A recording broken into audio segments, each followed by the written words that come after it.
So our story tonight occurs during the COVID pandemic, and some of you might have heard about it, right? The informed ones.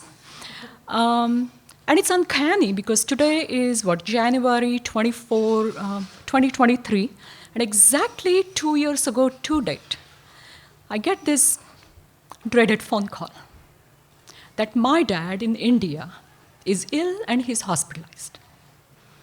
And I'm fortunate enough to get on the flight, not that many flights at that time, and I land in Mumbai.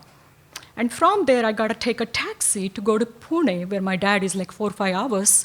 But I'm alone. This is nighttime, and I've heard like gory stories about traveling alone. But I'm not gonna worry about it because family matters, right? I gotta be with my dad. So I jump in that taxi. Nothing bad happened. You can see that. And I'm with my dad, directly going to the hospital, and I see him. He is not talking. And I so wish you know my dad as I know him, because he's the kind of person who'll strike up a conversation with you, and not only that, he will find something good in you. He'll compliment you, he'll make you feel good about yourself. That's him. And he's not talking, he's struggling. So next few days in the hospital are a big challenge, medically speaking. But listen to these guys. My dad makes full recovery. Yes. He's discharged, and so I'm on my way back, and the flight takes off, right? After a while, the lights are down, and then I cover my face with my favorite blanket I always carry with me. It's red in color, for those who care. And then I allow my tears to roll down. As I hear the voices of my family conversing in India, as I smell those native fragrant flowers, and as I taste my mom's food, 16 hours later, my plane lands, and I am still crying, and I'm not messing with you here. And I've done this part for 30 years. 30 years. And why? Because I have got a beautiful, as they call, $1 million family here of my own. Am I too scared that no one here is gonna have my back on my doomsday, apart from a few?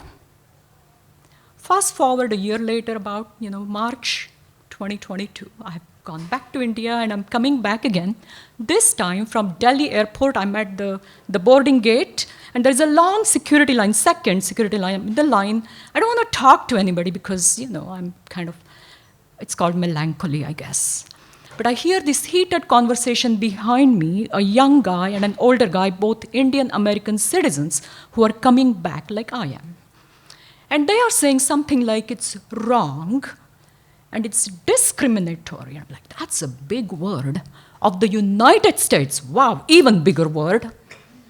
To require a negative COVID test prior to flying back to the US from India. And I'm like, I don't want to talk to anybody because, I'm melancholic at that point, but I got to interject here. So I say, come on, guys. It's not wrong. It's certainly not discriminatory because India has a high COVID positivity rate right now, and if you don't test, you're going to infect someone else that's vulnerable and immunocompromised on the flight. And as I say this, a little bit more than passionately, right? The guy ahead of me turns around and he says, "Are you a physician?" I'm like, yeah, but how did he, did I give that away by speaking in French or medical lingo, right? But I said, yes, and he says, "Are you Swapna?"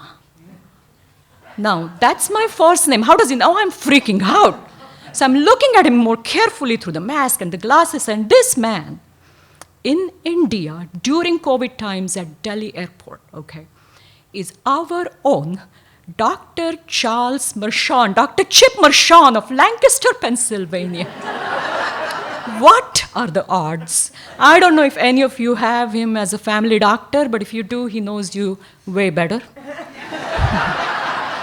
But I have known him for 25 years, so next hour or so before the flight takes off, we sit down and we talk about Lancaster and family, and I feel at home. And that chance meeting with Chip outside of the context makes me keenly aware of my deep friendships in Lancaster, my friends. They drop off food for me when I'm under the weather or just experiencing some blues. My neighbors, who have over the years trespassed our house, trying to locate my daughter's passport as we take her to India and the country refuses to admit the little girl. And my work family, who shower me with tomatoes and spicy jalapenos every harvest season and handmade charcuterie boards. And I get it now. You all have got my back. So the flight takes off. Chip and I take our assigned seats. The lights are down. I cover my face with my favorite blanket, which, as you know, is red in color. And I wait. I wait for the inevitable, the tears to roll down. The plane lands 16 hours later, and I land. And my eyes are dry, and I'm smiling with the recognition, finally, that I am home, and there is no place like it.